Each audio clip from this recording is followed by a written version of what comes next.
Hello guys, in this video I will show you how to transfer crypto from Binance to Metamask. First, let's open the Metamask app. Your EVM address is next to the address text, so copy this one. Now let's go to the Binance app. Go to Assets section in the bottom right corner. Here go to Spot section. Choose which token you want to transfer. I will go with Ethereum because I've already chosen it previously. And here tap on Send. Choose On-Chain Withdraw.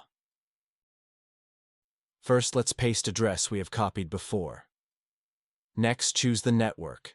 I will go with Arbitrum as this is the network I've chosen previously. Put the amount and tap on Withdraw button. Here, tap on Confirm. On this page, you need to pass security verification. After completing it, wait for a few minutes and crypto will be transferred. By the way, if you want to trade on Hyperliquid with discount on fees, check link in the description. So, that's the end of this video. Now, if you have found the content helpful, don't forget to give a like and subscribe to our channel for more content like this.